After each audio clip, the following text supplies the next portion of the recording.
bonjour à tous. Bienvenue à ce midi inspirant EdTech qui va porter sur un sujet vraiment pertinent et inspirant ce midi, l'évaluation diagnostique, cibler la réussite.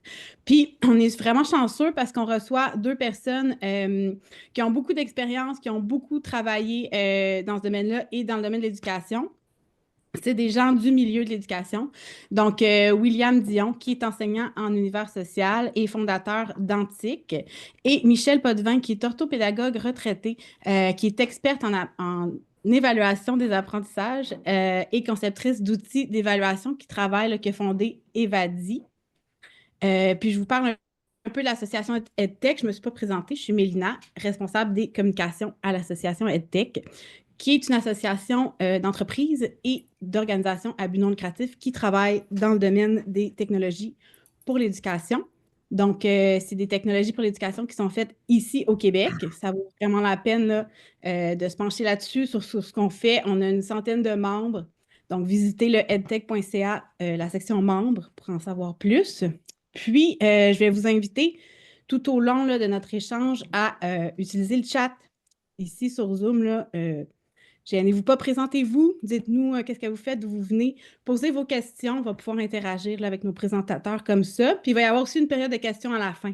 Si vous souhaitez rester avec nous puis échanger là, plus personnellement, vous pouvez aussi lever la main, lever la main virtuelle pour qu'on puisse adresser vos questions.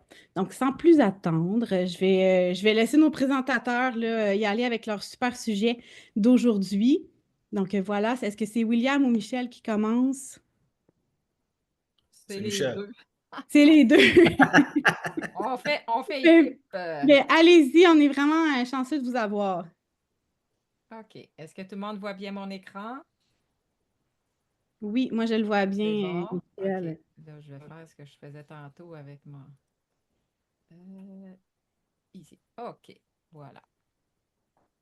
Bienvenue. Bienvenue à vous tous qui êtes là. Si vous êtes là, c'est parce que l'évaluation diagnostique, ou bien vous ne connaissez pas, vous voulez en savoir plus, ou ça vous interpelle et vous voulez avoir notre point de vue là-dessus.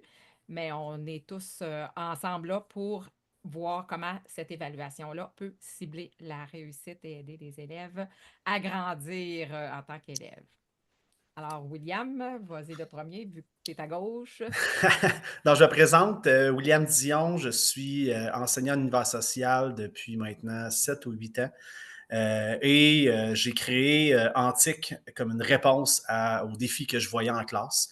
Ce qui est quand même particulier. Michel va se présenter aussi. Les deux, on est de Drummondville. On a eu un peu un parcours, d'arriver à des mêmes conclusions avec des parcours différents. Donc, c'est quand même un peu intéressant. Moi, c'est Michel Potvin, je suis orthopédagogue, maintenant retraitée depuis 2 ans. J'ai consacré ma vie à aider des élèves en difficulté particulièrement, mais j'ai aussi été dans l'enseignement. J'ai comme 2 vies dans le domaine de l'éducation. Et moi aussi, j'ai créé l'outil Evadigraph pour ma pratique au départ. Mes collègues ont dit, Michel, on a besoin de ça. Et donc,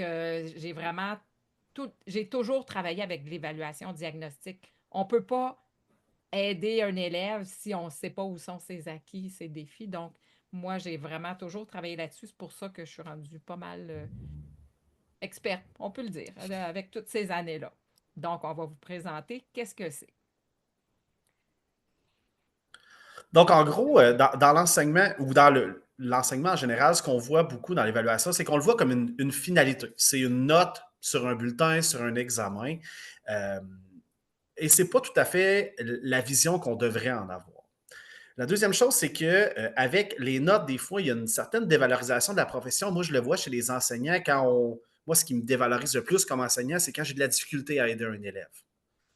Donc, les deux choses, ce sont des enjeux de société et on pense que ce qu'on peut apporter aujourd'hui pourrait aider ces enjeux.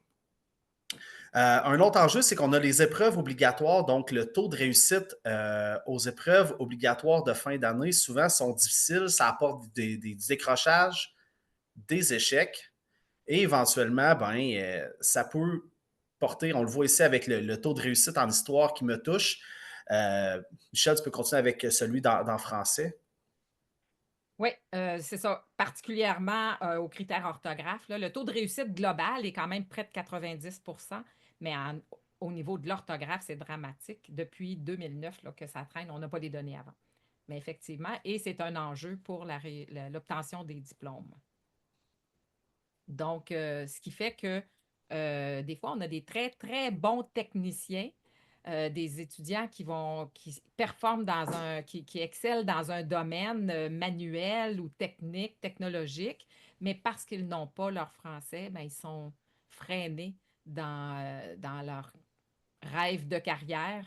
Malheureusement, ils ne peuvent pas avoir leur diplôme, donc ça devient un bon enjeu pour ces élèves-là. C'est une limite à leur potentiel, souvent. Exactement. En éducation, ben, on a ces problèmes-là, comment ça se reflète en classe, à l'école. Mais par rapport aux élèves, William, il y a une histoire là-dessus. On a chacun notre histoire. Donc, il faut savoir que les noms qu'ils ont utilisés, ce ne sont pas les noms de vrais élèves, mais ce sont de vraies histoires. Donc, je tiens à me dégager. Donc, moi, j'avais Julien qui était dans ma classe en secondaire 4, puis dans les premières années que j'ai fait mon enseignement, je dirais, diagnostic, lui, il n'avait jamais réussi un examen en histoire de sa vie. Il était en secondaire 4, il n'en avait pas réussi avant, complètement démotivé. Puis, grâce au bilan diagnostic, à la façon d'enseigner, on était capable de cibler quelques petits aspects à travailler. Hein. Au lieu de monter la montagne, on le fait pas à pas, on doit manger l'éléphant une bouchée à la fois. Ben, Julien a réussi à progresser et a réussi à réussir son premier examen d'histoire là, en secondaire 4 grâce à cette approche-là. Moi, j'ai l'histoire de Max, qui avait toujours, il était en sixième année, il avait toujours un gros zéro dans le coin de sa dictée en classe, sans vraiment de commentaires. C'est comme, bon, essaie encore, continue, lâche pas, mais sans plus. Et cet élève-là, bien évidemment, il était très, très démotivé et son estime de soi était au plus bas. Et quand j'ai commencé à travailler avec lui, la première chose que j'ai fait, ça a été d'aller détailler les types d'erreurs qu'il faisait pour lui montrer que d'une dictée à l'autre, il améliorait certains aspects, même s'il y avait toujours zéro, parce que la prof, après 20 ou 25 erreurs, c'était zéro de toute façon. Et donc, il a vu qu'il y avait de l'amélioration et ça l'a motivé quand même à continuer parce que sinon, ça s'en allait beaucoup plus en dégradant. Puis si on prend le deuxième aspect, les enseignants, souvent, ce qu'on voit, c'est un sentiment d'impuissance face aux difficultés. Ça m'a touché, tous les collègues à qui j'ai parlé, ça les a touchés. On est en enseignement pour aider des élèves et il n'y a rien de plus, qui me touche personnellement plus que me sentir impuissant devant un élève qui a de la difficulté. Donc ça, c'est la première chose. Par la suite, une des choses que je déplorais beaucoup, moi, puis que je vois encore, c'est que je trouve ça difficile l'enseignement. On travaille un petit peu dans le brouillard, c'est-à-dire on n'a pas beaucoup de données, on a des notes, mais d'aller en détail, dire tel élève a tel enjeu, tel autre élève a tel enjeu, c'est pratiquement impossible dans le contexte actuel. Puis la dernière, le Ouais, dernier. Oui. juste pour faire un petit pouce sur cette bulle-là, moi, je le vis moins parce que justement, je l'applique tout le temps depuis ma formation en orthopédagogie. Et c'est là qu'on voit que quand on a des données, on est beaucoup plus efficace. Donc, c'est moins nébuleux là, où on s'en va. Fait que, effectivement, Absolument. c'est moins un problème quand on le vise. Absolument. Puis la plupart du temps, ces données-là, c'est pas que les enseignants ne veulent pas les avoir, c'est qu'on manque de ressources. On manque surtout de temps pour les Exactement. compiler, les colliger, et etc. C'est de la peau. Un peu. Et donc, notre objectif, c'est quoi? Moi, j'aime beaucoup l'analogie avec la plante, ce qu'on avait vu là, au début.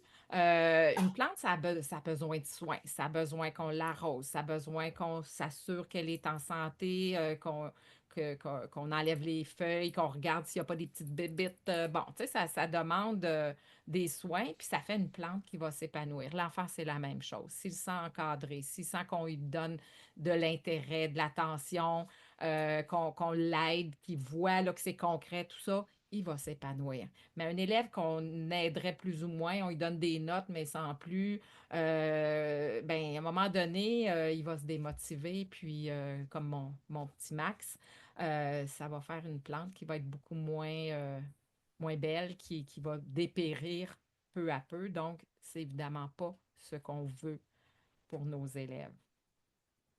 Alors, ce qu'on va faire aujourd'hui, là, c'était notre petite préambule qui finalement a pris quelques minutes. On va voir un peu c'est quoi la fonction de l'évaluation, c'est quoi les bases théoriques là, qui sont sous-jacentes à ça, qu'est-ce qu'on devrait évaluer, Puis, on va vous présenter nos solutions parce qu'on est vraiment conscient que c'est du temps, on l'a vécu, mais on a justement des solutions qu'on a développées chacun de notre côté qui pourraient répondre à vos besoins. Alors, à quoi ça sert l'évaluation? Ça, je vais le savoir. Ben, là, je ne sais pas combien il y a de profs ou de parents dans la salle, là. Mais en tout cas, on va y aller un peu comme si vous étiez au niveau de l'enseignement, mais en même temps, vulgariser un peu si vous êtes des parents. Alors, l'évaluation, selon le ministère de l'Éducation, c'est là pour aider l'élève au départ. Donc, l'évaluation, on appelle ça l'évaluation formative, elle est là pour l'apprentissage. Ça amène une régulation qui est de fixer un but, poser des actions, contrôler, donner une rétroaction. Est-ce qu'on reprend le même but ou si on va aller vers une autre direction? Et donc, ça, c'est dans le but d'aider l'élève. On va quand même déterminer son niveau de compétence, puis on va pouvoir diagnostiquer. On va voir tantôt le diagnostic. On ne parle pas ici d'un diagnostic de trouble d'apprentissage ou c'est pas du tout ça, mais on va voir un peu dans les autres diapos, c'est quoi diagnostiquer. L'autre fonction principale de l'évaluation, c'est de reconnaître les compétences, mais plus officiellement qu'on pourrait dire. Donc là, on va faire une évaluation sommative. Sommative, c'est une évaluation qui va venir attester les acquis, certifier les études, venir dire l'élève, il a réussi, il est en voie de réussite, il n'a pas réussi. Donc, on va venir quantifier, on pourrait dire, là, cette réussite-là.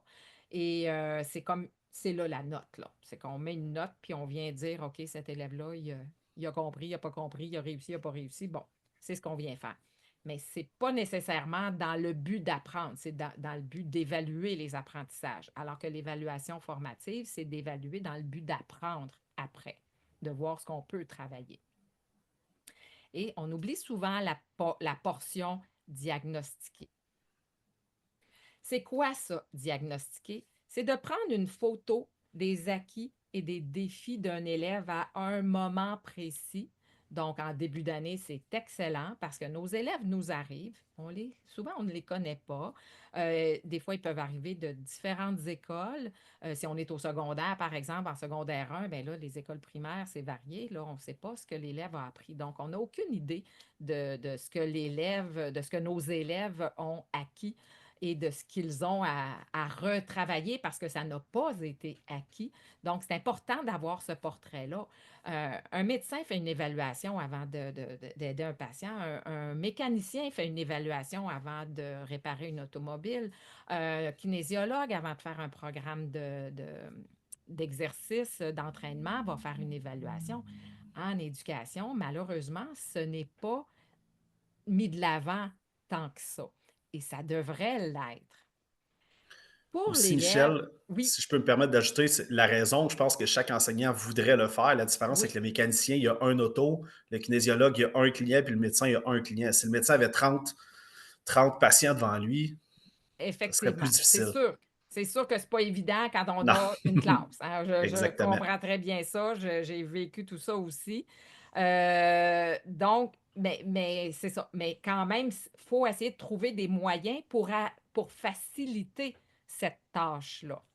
Mais pour l'élève, ce que ça fait et ce qu'on observe quand on l'applique, cette démarche d'évaluation diagnostique, c'est que les élèves, en ayant leur portrait, sont contents de savoir, ah, OK, c'est là que j'ai de la misère, sont intéressés à le savoir plus dans le détail.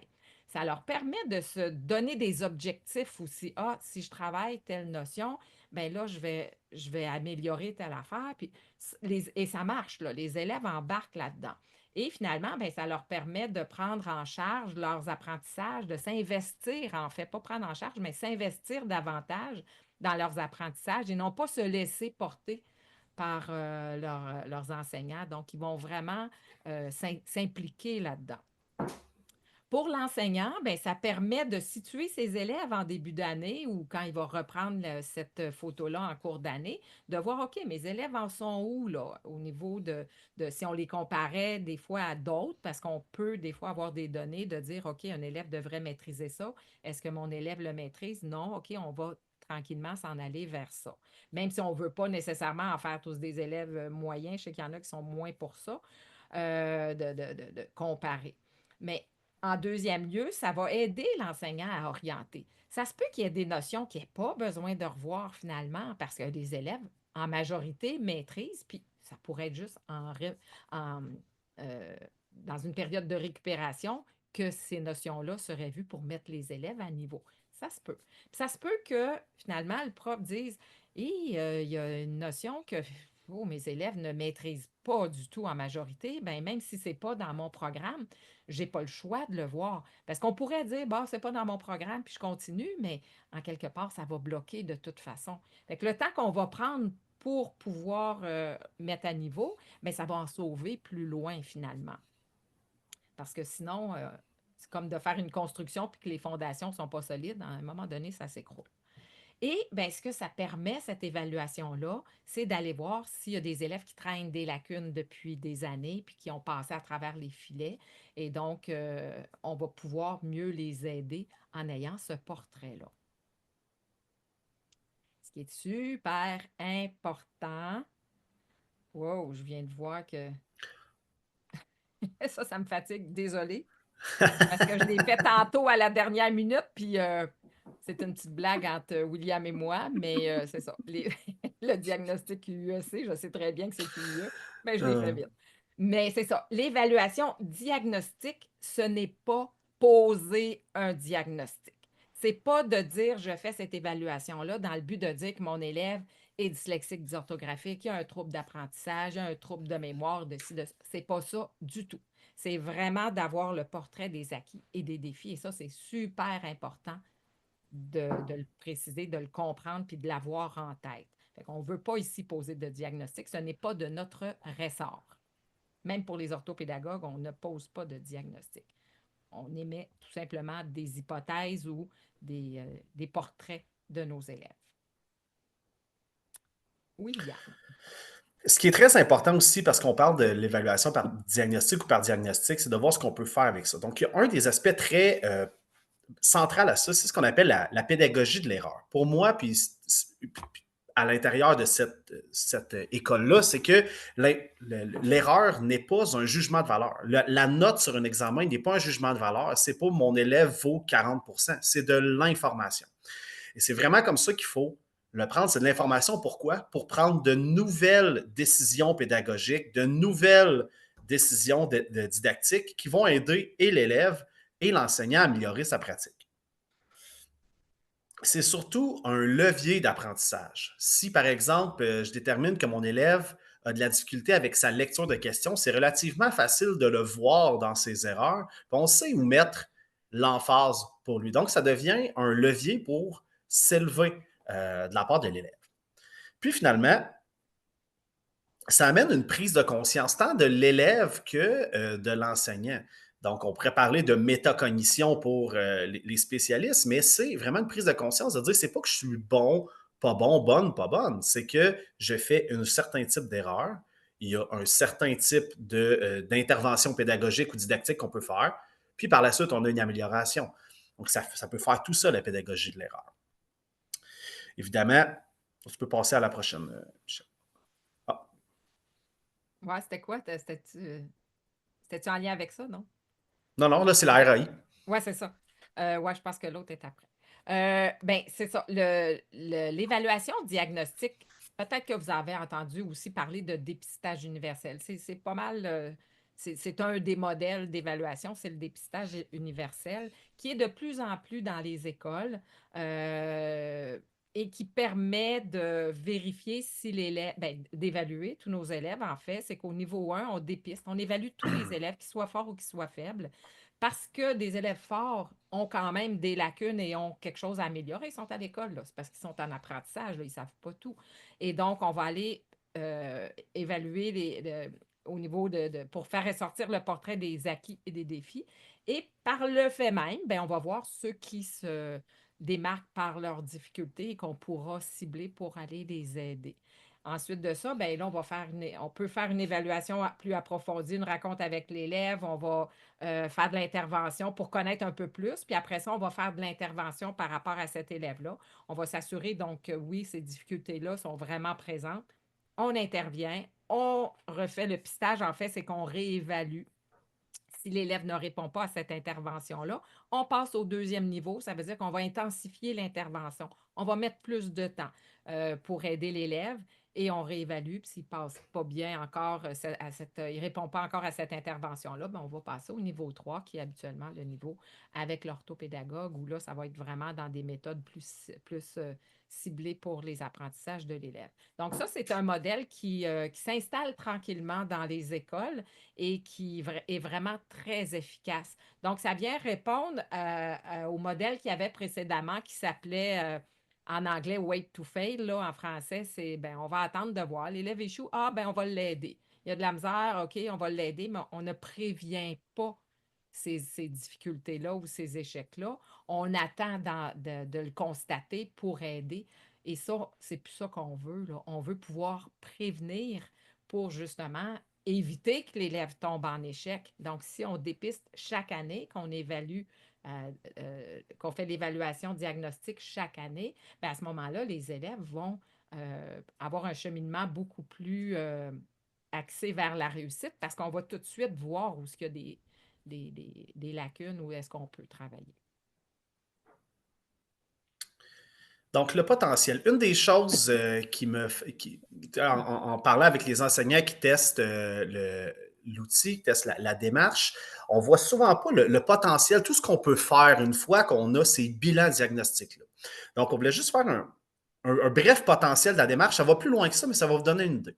Premièrement, une des choses qui me tenait à cœur beaucoup à travers mes études, c'était la différenciation pédagogique. Donc, hein, on faisait la blague, Michel, je disais, je vais me partir un magasin de T-shirts, mais je vais juste vendre des T-shirts pour l'humain moyen. L'humain moyen mesure à peu près 5 pieds 7, pèse à peu près 135 livres dans le monde. Je vais juste faire des T-shirts qui vont à cette personne-là. Tout le monde verrait tout de suite que ce magasin-là n'a pas de chance de réussir. On va faire dans des magasins avec plusieurs grandeurs et autres. Pourquoi? Parce qu'ils ont le temps de faire ça. Donc, la différenciation pédagogique, c'est ce que ça permet de faire avec un bilan diagnostique. On est capable de voir qu'un de mes élèves a un problème X, l'autre a un problème Y, un a un niveau d'autonomie X, l'autre a un niveau d'autonomie Y, et d'ajuster nos interventions selon ça. Par la suite, on a aussi la zone proximale de développement. Donc, la ZPD, pour faire une histoire courte, c'est de donner le bon défi à chaque élève. Par exemple, je suis un gars de métaphore, la zone proximale de développement, si on amène quelqu'un au gym et on lui dit de lever 100 livres, puis la personne est habituée d'en lever 300, bien, lever 100 livres, pour cette personne-là, si ce n'est pas motivant, elle ne le fera pas, elle ne sera pas motivée. Si on demande à quelqu'un de lever 100 livres qui est habitué de lever 5 livres, ça semble impossible. Donc, le but, c'est d'être capable d'ajuster les défis selon ce que a chaque élève. Par la suite, on a la remédiation ciblée. Donc, une fois qu'on est capable d'identifier les défis de chacun, on peut appliquer une remédiation, que ce soit avec un élève, un petit groupe d'élèves en récupération ou en classe. On est capable d'appliquer les bonnes actions pédagogiques, les bonnes actions didactiques. Finalement aussi, ça permet la rétroaction immédiate. On parlait de la pédagogie de l'erreur. Une fois qu'on qualifie l'erreur d'un élève, on est capable d'appliquer une rétroaction qui est relativement immédiate, que ce soit à l'intérieur d'un outil ou par l'enseignant, l'enseignante, qui voit tout de suite l'erreur, peut tout de suite aider l'élève. Et finalement, avec cette relation-là avec l'élève, l'élève se sent important aux yeux de l'enseignant parce qu'on a maintenant un discours commun. On est capable de dire « Hey, voici, j'ai un petit bilan devant moi, comment tu vois ça? Hey, ton apprentissage, tu as travaillé sur telle chose, est-ce que ça s'est amélioré? » Et on peut commencer à tout mettre ça ensemble, à la différenciation, la zone proximale, avec la collaboration enseignant-élève, et l'élève se sent impliqué dans cette démarche-là. Évidemment, tout ça va ramener à la motivation qui, ultimement, et moi, c'est ce que j'ai vu dans mes classes quand je l'ai testé, c'est la chose qui est revenue. L'élève, quand on lui parle de ses défis et qu'on lui parle comment régler ses défis et qu'on fait le suivi, va s'engager dans sa démarche, même les élèves à qui on ne croirait pas qu'ils s'engagent. Donc, on va en reparler un petit peu plus tard, mais sur la motivation, ça a un effet extraordinaire. Et là, ben, on arrive au... C'est bien beau tout ça, mais Ah, c'est ça. Hein? Ben est-ce oui, qu'on est capable de faire ça dans nos classes, hein? C'est sûr que c'est quelque chose, c'est du temps, on a déjà des horaires chargés, on a déjà des programmes chargés, Mhm. on manque de temps et de ressources, comme on disait tantôt, mais c'est faisable. Mais ça demande du temps, ça c'est sûr. Mais c'est faisable, on l'a fait. Donc, nous, on a des solutions qu'on a créées pour notre matière, mais si vous êtes en mathématiques, si vous êtes en géo, ben ça, éventuellement, il va probablement en avoir, mais tu sais, dans une autre matière, en sciences, par exemple, ben, ça se bâtit peu à peu. Nous, ça s'est fait sur plusieurs années. On commence par se mettre des petits outils, puis un petit peu plus, un petit peu plus. Mais nous, on vous en offre déjà tout fait. On a travaillé très fort pour arriver à ça. On les a validés par la recherche aussi. Et donc, c'est comme ça qu'on a créé notre outil qui est Antique pour William, puis Evadigraph pour moi. Puis là, ben, on va chacun vous en parler. Est-ce que, avant de commencer sur Oui, les outils, est-ce qu'il y a des questions? oui, J'en ai c'est pas vrai. vu dans le chat, il y a des mains levées. S'il y en a qui veulent parler de juste du principe d'évaluation diagnostique avant qu'on rentre dans les outils, peut-être laisser une petite seconde ou deux pour voir là, s'il y a des questions. Sinon, on va enchaîner avec la suite.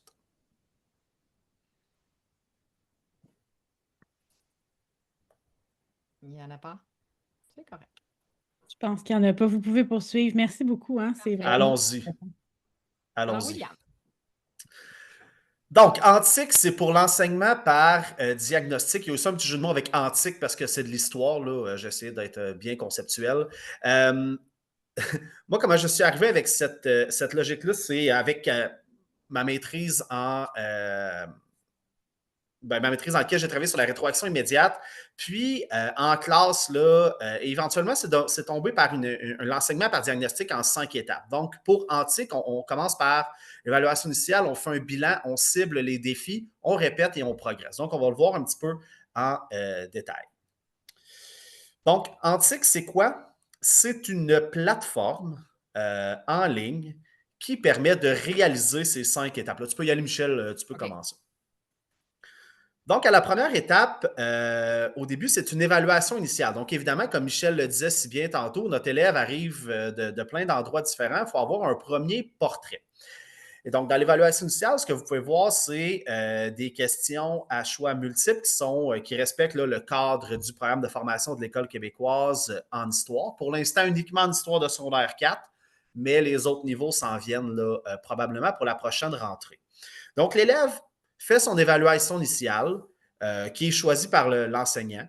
Puis, par la suite, s'en va à l'étape 2. Donc, à l'étape 2, une fois qu'il a terminé ça, il y a ce qu'on appelle un bilan diagnostique. Donc, dans son bilan diagnostique, ça, ce n'est qu'une partie du tableau de bord, mais il va pouvoir voir où est-ce qu'il se trouve dans les différents savoir-faire et dans les différents savoirs. Hein, donc, la différence savoir-faire, c'est par exemple au baseball, être capable de frapper une balle, faire du vélo. Hein, les savoir-faire, c'est difficile à acquérir, c'est difficile à oublier. Nous, c'est beaucoup l'emphase sur laquelle on met. Mais il y a aussi l'aspect sur les savoirs, donc et pour l'élève et pour l'enseignant. Une fois que le bilan diagnostique a été observé, nous, on a mis en place un algorithme de priorité avec toutes les données qu'on a ramassées. Donc, on a plus de 4 ans de données colligées. Et ça permet de cibler l'élève envers soit particulièrement les savoir-faire, parfois envers les savoirs qu'il doit travailler. Donc, on voit dans la colonne de gauche, le affaire, c'est la machine va dire, bon, ben, toi, tu travailles, par exemple, tes aspects de société. On voit que hein, quand on te demande une question économique, tu me réponds avec une réponse politique. Donc, je vois que ce n'est pas tout à fait maîtrisé ou ça pourrait être une opération intellectuelle comme lien de causalité ou autre. Donc, là, c'est très spécifique à l'histoire de secondaire 4. Mais ça cible vraiment ce qui doit être fait. Parce que le but, c'est d'aller chercher le plus d'efficacité et d'efficience possible. Donc, aller améliorer les points qui vont faire la plus grande différence le plus rapidement possible. Et à la droite, on a, de notre côté, on a développé des cahiers. Donc, vous voyez les pages. Ça peut cibler pour les enseignants qui voudraient avoir des cahiers d'exercices différents ou plus d'exercices. Ils peuvent l'obtenir aussi. Donc, il y a 4 cahiers. dont le cahier d'exercice qui est un peu plus de 130 pages d'exercice. Puis la plateforme peut diriger directement vers là. Mais ce n'est pas essentiel, ça dépend de chaque enseignant. En quatrième étape, on a évidemment la répétition. Donc, pour l'instant, on a un petit peu au-dessus de 300 questions en histoire de secondaire 4 et c'est des questions qu'on continue à populer. L'enseignant peut choisir des questionnaires qui sont déjà faits, peut faire les siens aussi, tout dépendant des critères. Je dis, je veux juste des questions économiques sur le chapitre 3, c'est possible. Moi, j'aimerais juste avoir des questions avec des cartes, c'est possible. Moi, j'aimerais mieux avoir des questions sur le souverainisme, c'est possible aussi. Et il peut y avoir presque un nombre infini de questionnaires. Donc, on peut en donner que ce soit à plusieurs cours, à chaque fin de bout de matière, de dossier, de chapitre. Et ça permet d'avoir plusieurs photos tout au courant de l'année. Et l'algorithme s'adapte à ça pour que l'élève ait toujours faire des exercices qui sont pertinents à ses besoins. Et finalement, en numéro 5, on a la progression. Donc, on a un tableau de bord ici qui démontre, selon les 4 catégories que nous, on a établies, est-ce que l'élève progresse ou non? Et donc, ça peut nous diriger aussi vers des actions X ou Y. Donc, finalement, avec Antic, ce qui est merveilleux, c'est qu'on a les étapes de l'enseignement par diagnostic qui peuvent être faites à la main. Je sais, je l'ai fait pendant quelques années à la main, mais je ne vous le conseille pas, ça prend beaucoup de temps. Mais avec Antic, ces 5 étapes-là, elles sont automatisées. Donc, le but pour moi, c'était vraiment de dire, je veux sauver du temps. Si je ne sauve pas de temps aux gens qui l'utilisent, mon objectif n'est pas atteint. Donc, le but, c'est de sauver du temps, tant au niveau des questions qu'au niveau du reste. Maintenant, est-ce que ça fonctionne? Parce que j'entends vous dire, est-ce que ça fonctionne vraiment, cette approche-là? Donc, j'ai quelques petites statistiques. Je ne veux pas vous noyer là-dedans, mais quand même. Donc, une des premières choses que j'ai vérifiées, moi, vous voyez, j'avais des questions à choix multiples. Ce n'est pas tout à fait pareil. J'ai dû valider. Est-ce que c'est fiable? Est-ce que c'est valide? Et ça, c'est un des graphiques. Il y en a d'autres. Mais ce qu'on voit, c'est qu'en jaune, on a les évaluations antiques, donc les miennes, celles que je vous ai montrées. Et en orange, on a des évaluations de chapitres, des évaluations traditionnelles que les élèves remplissent à la main. Et ce qu'on voit, c'est qu'en général, les notes sont relativement équivalentes. Évidemment, on peut aller plus dans le détail, ce n'est pas l'objectif ici. Par la suite, ce qu'on voit, c'est que parmi les élèves, et là, ça, c'était dans mes classes, les élèves à qui j'ai appliqué l'enseignement diagnostique, on voit qu'au chapitre 1, on avait 68 de ces élèves-là qui étaient en réussite, c'est-à-dire qu'il y avait la note de passage de 60 ou plus. Et ce qu'on voit, c'est qu'au courant de l'application, particulièrement vers le chapitre 3, où là, on l'applique de façon très personnalisée, on voit que le niveau de réussite des élèves augmente d'étape en étape. 88 c'est l'examen final, l'examen du ministère de secondaire 4. Et quand on combinait les résultats, 96 ont été en situation de réussite au résultat final. Donc, 96 ont pu passer à l'histoire de secondaire 4, ce qui était vraiment notre objectif. Ceci étant dit, si on passe à la prochaine diapositive, quand on se sépare par catégorie, on voit qu'en jaune, on a les élèves qui, au chapitre 1, avaient une moyenne de 55 et moins. En orange, les 56 à 69 ou à surveiller. Et les 70 et plus en rouge en haut, qui étaient les élèves qui performaient relativement bien.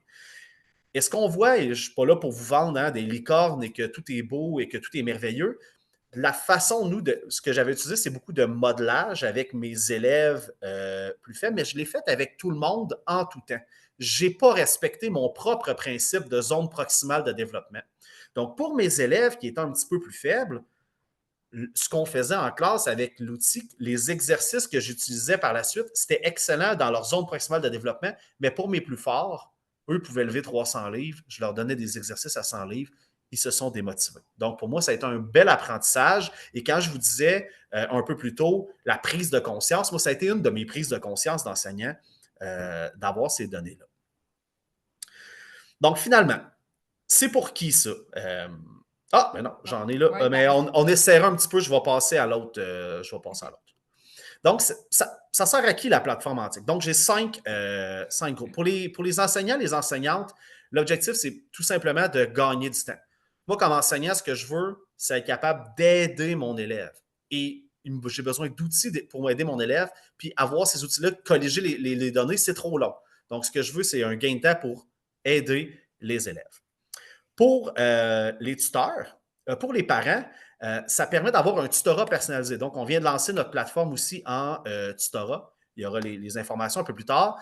Ça permet d'avoir un tuteur à la maison. Donc, ça permet aux parents d'aider son élève et de progresser avec lui ou avec elle. On a aussi un écosystème YouTube, un cahier de théorie, des vidéos pour chacun des aspects qu'on propose à travers la plateforme. Le troisième, là, je pense que c'est les tuteurs. Ah, absolument. Pour les tuteurs, ça permet une optimisation. Donc, le tuteur qui a besoin de matériel, hein, par exemple, en histoire de secondaire 4, ben, il a besoin de matériel, il aurait besoin d'avoir une idée de qui est son élève. Ben, pour chaque élève, il va falloir qu'il fasse une nouvelle évaluation, il va falloir qu'il fasse des nouvelles choses. Tandis que là, avec la plateforme, il pourra avoir beaucoup plus d'élèves à sa charge et être plus efficace dans la prise en charge de ces élèves-là. Par la suite, pour les élèves, ça permet d'avoir une étude efficace. On a vraiment un souci de l'efficacité, de l'efficience, tant au niveau des savoir-faire que des savoirs. Le but, c'est de mettre l'effort là où il va donner le plus de résultats. Et finalement, pour les autres professionnels de l'éducation, que ce soit les gens en direction, les orthopédagogues, les conseillers pédagogiques, les TES, ça permet d'avoir un portrait de l'élève qui est partagé. Et donc, une fois qu'on a ça, on est capable d'avoir des interventions qui sont logiques à travers les différents professionnels avec un document, avec une base qui nous permet de faire, qui nous permet d'aider cet élève-là. Donc, ça fait je pense que ça complète pour moi. Pour nous joindre, on a le site infoantique.ca, donc avec le code ici. Pour les gens qui seraient intéressés, on offre la plateforme en essai gratuit pour la fin d'année scolaire 2024-2025. On offre aussi des formations en centre de service scolaire. On a déjà fait affaire avec Chemin du Roi et de l'Énergie, là, Trois-Rivières et Shawinigan. Et évidemment, il y a la plateforme de tutorat pour révision. Si jamais que ce soit votre enfant, que ce soit des gens que vous l'envoyez vers une ressource, on est disponible. La première rencontre est gratuite avec moi. Je pense que ça fait le tour. Je te laisse la parole, Michel. Parfait. Ton code QR, c'est pour ton site ici, hein? Absolument. C'est pour le Info Antique. Le tutorat, c'est seulement une autre page dans le même site. Là, donc, tout est accessible. Parfait. Alors, en français maintenant. Ce qu'on observe au niveau du français, c'est qu'il y a des élèves qui vont être en réussite, qui, on va dire, bon, ils ont de la misère, mais ça passe, hein. On est dans les 70, c'est correct. Il faut comprendre qu'au primaire, si on est dans les 70, au secondaire, ce qu'on observe, c'est une diminution qui peut aller jusqu'à 10 Moi, mes élèves avec qui je suivais le parcours là, que j'avais en orthopédagogie, c'est ce qui se produisait. Donc, il y avait une baisse parce que les exigences ne sont pas les mêmes. Mais c'est reconnu dans le milieu, qu'il y a une baisse à peu près de 10 Si je regarde comme Rose et Charles, c'est deux élèves de deuxième secondaire qui étaient très forts en PEI, qui réussissaient dans les 95 et plus dans toutes les matières, même en français. Sauf que quand on allait dans le détail de l'écriture, c'était dans les 60 Fait que, donc, il y avait il réussissait avec le reste à surmonter, mais quand on allait voir au niveau orthographique, c'était très faible. Et donc, suite à une évaluation, un travail avec eux, on s'est rendu compte que c'était quelque chose qui avait une difficulté, une dysorthographie, dyslexie d'orthographie plutôt, qui était cachée. Mais le but, ce n'est pas nécessairement d'aller chercher ce trouble-là qui a été évalué par la suite là, en orthophonie. Mais le but, c'est de dire, ah, OK, quand on va dans le détail, des fois, on voit de quoi qui pourrait allumer des petites alarmes ou tout simplement pour aider des élèves. Dans une de nos écoles qui utilise Evadigraph, il y a une enseignante en sport-études de haut niveau, des élèves très performants. Ce qu'elle fait, c'est qu'elle leur dit, tu fais la dictée sans arrêter, sans revenir en arrière pour voir c'est quoi tes automatismes quand tu réfléchis pas trop. C'est quoi ton type d'erreur dans ce temps-là? Et ça aussi, c'est un exercice intéressant parce que même des élèves forts ont quelque chose à améliorer. Donc, le problème, c'est qu'il y a des lacunes qui traînent d'une année à l'autre. On le voit. On voit que le gouvernement essaie de faire des programmes, d'essaie de faire de mettre en place des actions pour améliorer le français écrit parce que c'est un vrai enjeu.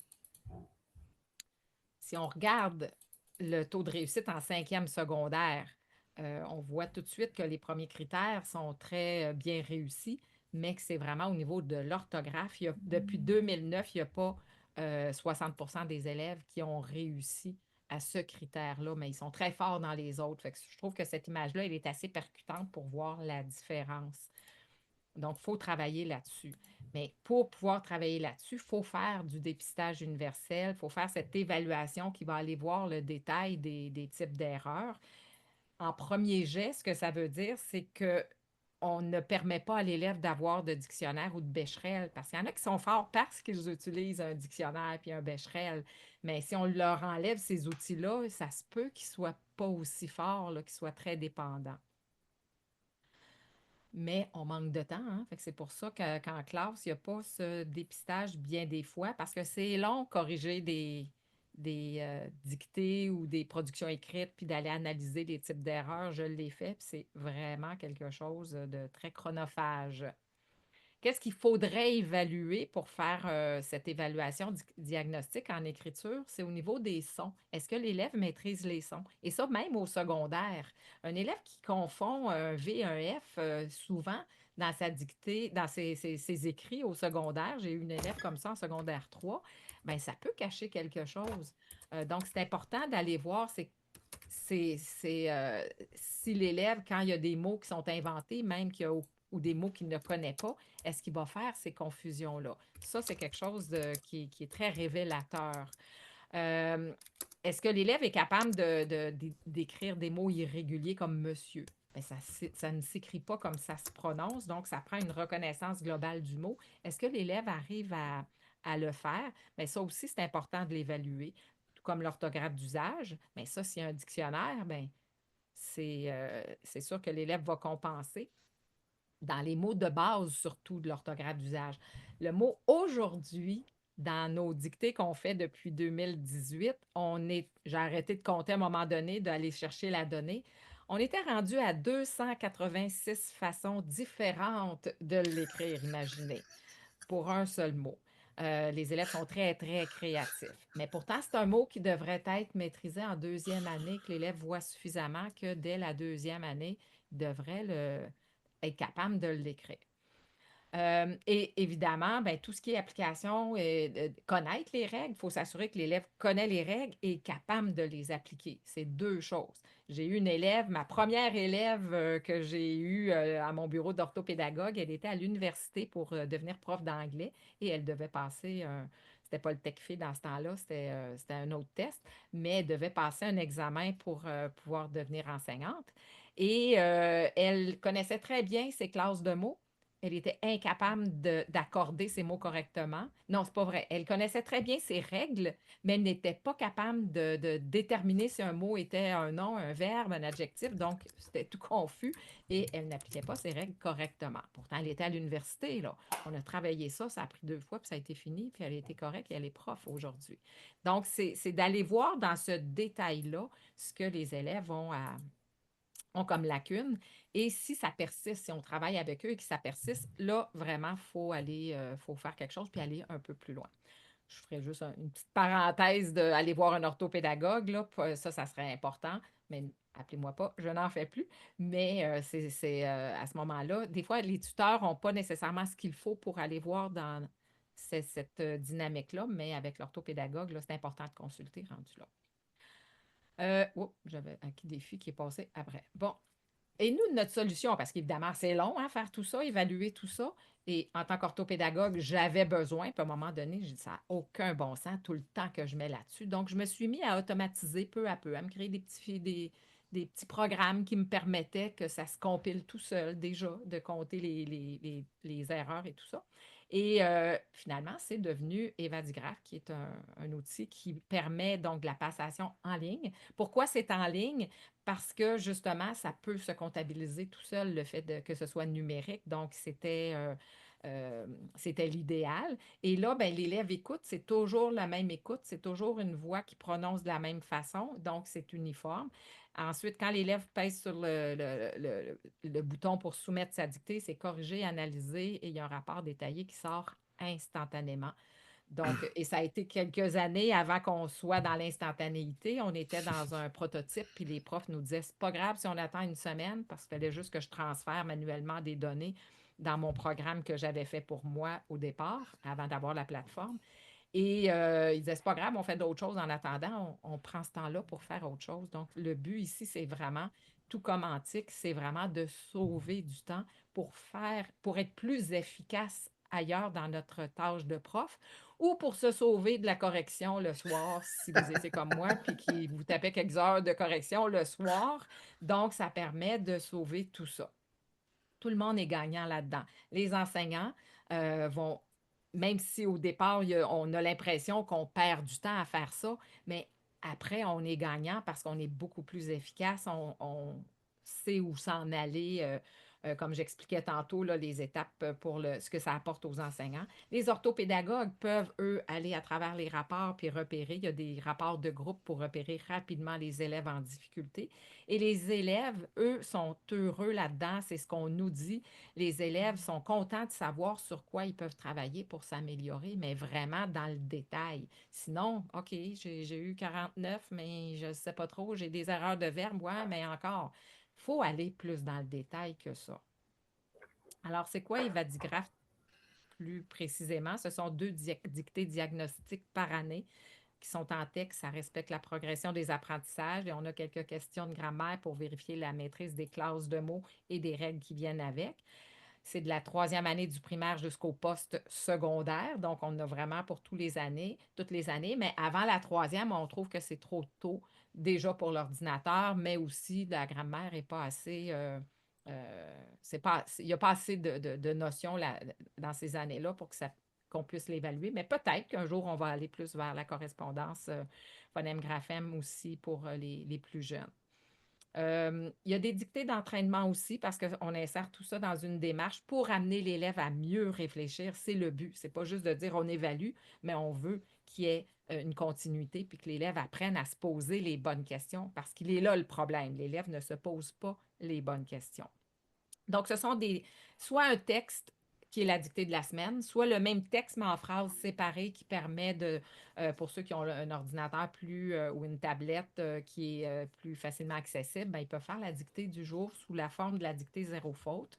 Et donc, à ce moment-là, l'élève fait sa dictée, puis après ça, ça peut être avec d'autres élèves d'interagir pour essayer de comprendre leurs erreurs. Tout ça, c'est validé par la recherche dans le cadre d'une maîtrise.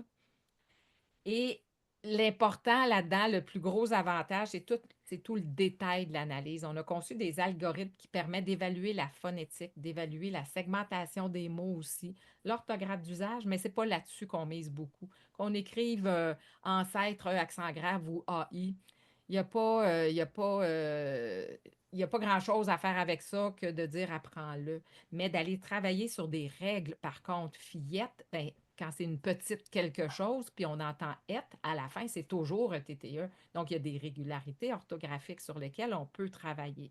Évidemment, tout ce qui est grammatical, et on ne va pas dans les exceptions, on va juste dans du concret, mais avec des petits pièges du genre, ben, le sujet et le verbe sont inversés. Dans le ruisseau nagent des petits poissons. Les élèves ont tendance à regarder à gauche pour trouver le sujet. Ben, est-ce que c'est le ruisseau qui nage? Non, mais souvent, ils ne se posent même pas la question, puis ils vont dire que c'est ça. Et donc, on les amène à dire c'est quoi la question qu'on doit se poser. On a des portraits par élève, par classe et par niveau. Ça permet des décisions administratives. Les profs l'utilisent aussi pour les réunions de profs et parents pour amener du concret aux parents, des portraits et tout ça. Donc, il y en a qui l'utilisent pour ça. Actuellement, on est dans 67 écoles. Il y a plus que 26 000 élèves qui l'utilisent.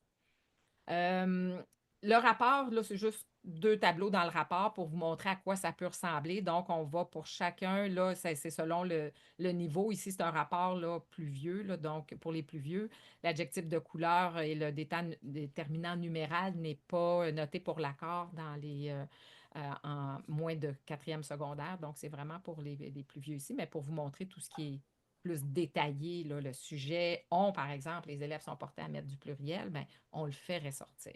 On va dans ce détail pour savoir sur quoi travailler. Et c'est ça qu'on doit faire quand on fait une évaluation diagnostique. On a aussi un petit tableau d'homophone. Et donc, la démarche dans laquelle on s'insère, c'est de faire la dictée, de faire donc l'évaluation en premier jet pour voir la maîtrise. Et là, il n'y a pas d'outil, il n'y a rien que l'élève utilise pour se corriger. Et après, l'élève revient dans sa dictée, la même chose, les mots sont déjà là, ses mots à lui, et va se corriger avec les outils habituels pour voir comment il peut compenser et voir si son code de correction est efficace. Et là, on fait des constats. On fait des prises de conscience. On réfléchit à ce qu'on peut améliorer. On regarde si notre réflexion est la bonne plutôt. Et dans les dictées d'entraînement, c'est là qu'on va travailler sur cette réflexion-là. Ça peut être fait en équipe, ça peut être fait en groupe, en petits groupes, en groupe classe. Et voir négocier la négociation avec les pairs, c'est que moi, j'ai écrit ça, puis je pense que c'est ça la bonne réponse pour telle raison. L'autre, ouais, mais on a appris qu'il faut poser telle question. Ah, ouais, c'est vrai. Puis là, c'est là que les élèves arrivent à trouver la façon de réfléchir. Et on refait de la dictée diagnostique à la mi-année, puis on est dans cette boucle-là pendant l'année. Ce que les profs nous disent, et on va le vérifier, il va y avoir une étude qui est en cours, qui va se faire à l'automne pour vérifier au niveau de la motivation et de l'amélioration. Donc, l'économie de temps, la rétroaction détaillée, ça permet d'être plus efficace pour les profs à repérer les lacunes et les orthopédagogues aussi, plus efficace dans les interventions. Mais ce qui a été beaucoup observé, c'est vraiment la motivation des élèves à s'autocorriger. Ils sont plus... ils s'investissent plus, ils ont hâte d'avoir le résultat, puis dire ah, OK, il y a ça, il y a ça. Puis ça, ça a été remarquable, une belle révélation pour nous, et c'est là-dessus que l'étude va porter.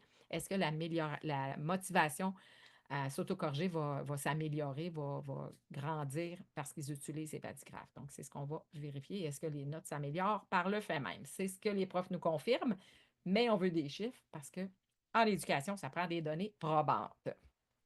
Alors voilà, pour me joindre, c'est facile, evadi.ca, vous avez de l'information. On peut même tester une dictée, donc que vous soyez à l'école ou non. En fait, pour l'instant, ça ne s'adresse que pour les milieux scolaires parce qu'on a une seule série de dictées pour l'instant, puis on ne veut pas que ça vienne en conflit si les élèves la faisaient à la maison. Ça ne marcherait pas, on ne pourrait plus évaluer de la même façon rendu à l'école. Donc, on ne veut pas que ça vienne en conflit. Pour l'instant, il n'y en a pas, mais il va y avoir une version on travaille sur une version pour la pratique orthopédagogique et pour les familles éventuellement. On collabore à la recherche. Notre outil est disponible si vous êtes dans le cadre d'une maîtrise ou d'un doctorat qui est relié à l'orthographe. Donc, vous pouvez utiliser l'outil aussi. Puis là, ben, c'est ça. L'essai gratuit, c'est dans le fond d'aller essayer l'outil. Il faut s'inscrire, par contre, en laissant votre courriel. Puis, vous allez automatiquement recevoir un lien qui va permettre d'aller faire une petite dictée de 2 phrases. Ce n'est pas pour évaluer, c'est juste pour voir à quoi ça ressemble. Fait que faites des erreurs, pas juste orthographiques, là, vraiment, là, de son, d'accords et tout ça, pour voir ce qu'il ressort dans les rapports. Fait que, ouais, ça, je l'ai dit. Hey, on est rentré dans le temps très bien. Puis il nous reste du temps pour faire pour une période de questions. Ben oui, Je laisse-tu la présentation des fois qu'il y aurait des questions là-dessus? ben je sais pas, Michel, peut-être Je je vais sais pas, l'enlever pour c'est Non, je à ta pense pas. guise. On peut l'enlever, je pense. On Ouais. avait quelques questions justement dans le chat, puis des beaux commentaires aussi. Je pense que William avait commencé à répondre là, directement. Donc, Je peux répondre à la première question, là, c'était Mais oui, juste. vas-y. Ah ben donc, on me demandait, Dalia me demandait s'il y a une utilisation d'intelligence artificielle pour la plateforme Antique où tout est programmé. Pour l'instant, tout est programmé, c'est basé sur la propriété intellectuelle, c'est la taxonomie d'erreur. Donc, pour cet aspect-là, tout est programmé. Ceci étant dit, on va intégrer probablement l'intelligence artificielle au niveau des savoirs, donc les savoirs historiques ou autres, ainsi que le prochain module qu'on met, c'est la rétroaction immédiate. Donc, on risque de le programmer puis de tester si l'intelligence artificielle répond à nos problème. Est-ce que c'est toi qui l'as la question ou c'est moi, Mylina? C'est comme tu veux, tu peux y aller là, OK. t'adresser la question d'après.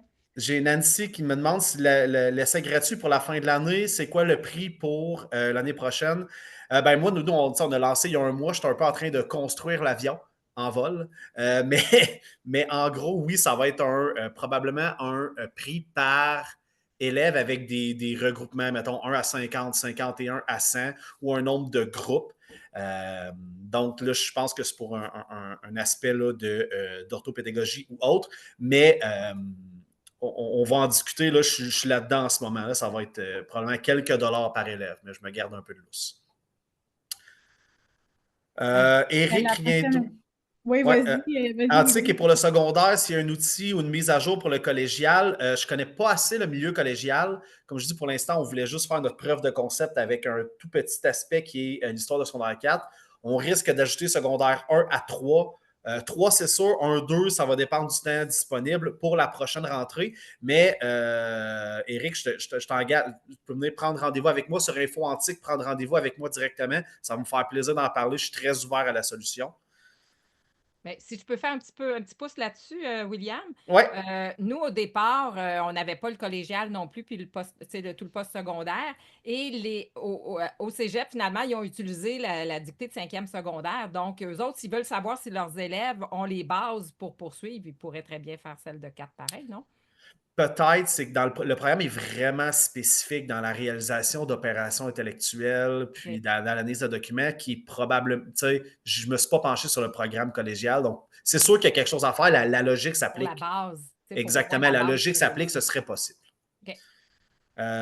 Mélanie, quand on suggère de faire l'évaluation antique au début d'année, le milieu, est-ce que c'est une bonne idée de l'essayer plus qu'une fois? Ben écoute, moi, en toute franchise, j'évalue presque plus des évaluations traditionnelles. J'en fais au moins une par chapitre, mais le reste du temps, je l'utilise à chaque quelques cours. Donc, ça me permet d'avoir plus les élèves en ont fait, plus ils se pratiquent, et plus, de un, le bilan diagnostic devient précis, de deux, on voit la progression. Donc, il n'y a pas vraiment de limite par rapport à ça. Et tu as beaucoup de questions aussi. Tu as une bonne banque de questions aussi. Absolument. Ça On en a permet ça. 300 pour l'instant. On risque d'aller à 400 par niveau. Donc, si on recroise ça, ça fait beaucoup de questions disponibles là, pour les enseignants. Je pense que c'était les questions. Je pense qu'il y a Mélanie qui avait un beau commentaire pour toi, Michel. OK. Je suis en train de lire. Oui, il y a vraiment des beaux commentaires. Là, Mélanie qui nous dit nous utilisons Evadigraph à notre école, secondaire 1 et secondaire 2, et c'est vraiment facile à utiliser avec le portrait détaillé des défis de chaque élève. Mon travail d'ortho est beaucoup plus simple et efficace. C'est fantastique. Merci Mélanie et merci Michel. Oui, merci, Mélanie. Je ne me rappelle plus quelle école, là, mais le nom me dit quelque chose. Là. Ah, puis il y a aussi, il y avait une autre question, je pense, pour toi, Michel. Oui, Dalila. Encore, j'ai la même question pour Evadigraph. Y a-t-il de l'IA dans l'outil? En fait, nous, comme pour William, on n'a pas mis d'intelligence artificielle encore parce qu'il faut comprendre que l'intelligence artificielle, il faut quand même la programmer, la diriger vers ce qu'on veut. Nous, tout ce qui est phonétique, c'était vraiment complexe pour arriver à quelque chose de précis rapidement. Donc, le coder était plus simple finalement de le faire en codage, en étudiant la langue. Et il n'y a pas les données actuellement dans l'intelligence artificielle pour arriver à faire ça. Puis entraîner une intelligence artificielle, ça aurait été assez complexe. Et en même temps, nous, on a plus la mentalité de ne pas dépendre d'un outil comme ça qu'on ne sait pas où ça s'en va. Puis, est-ce qu'éventuellement, ça déstabiliserait? En tout cas, moi, c'est dans mes visions. Non, on est vraiment en intelligence humaine, 100% humaine de notre créativité et notre savoir. Puis, on parlait de tarifs tantôt, je n'ai pas abordé ça, mais nous aussi, on a des coûts qui sont quand même très accessibles. C'est moins de 5 par élève par année là, pour la rentrée. Puis, on est en promotion là, d'ici le 31 mai, ceux qui achètent tôt. Et aussi, pour l'essayer, c'est la demi-année. Donc, on est en prix de session plutôt que d'année. Fait que ça revient à 3 et quelques dollars, là, 3 dollars et quelques par élève, là, ça vaut vraiment le coup. Fait que ceux qui veulent l'essayer, vous avez juste à me rejoindre à infoaivadi.ca puis on pourra prendre rendez-vous pour en discuter. Super. Donc, il est déjà 13 heures. On va terminer cette belle rencontre. Merci beaucoup, beaucoup, William et Michel. C'était vraiment inspirant et vraiment intéressant. Je pense que ça a beaucoup plu aux gens qui étaient avec nous. Puis, ça va être disponible en rediffusion, donc sur la chaîne YouTube d'EdTech. Les gens qui ont participé, puis les gens qui sont abonnés à notre infolette vont recevoir aussi là, le lien vers la rediffusion.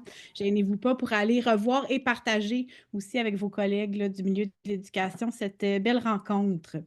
Donc, voilà. Ben, merci pour cette occasion que vous nous avez donnée de pouvoir en parler, de Oui, avec l'importance de plaisir. l'évaluation diagnostique surtout. Mais oui, merci. Au Merci à revoir à tous. tous. Bonne journée. Bye bye. Merci, bonne Bonne fin de journée. journée. Bye bye.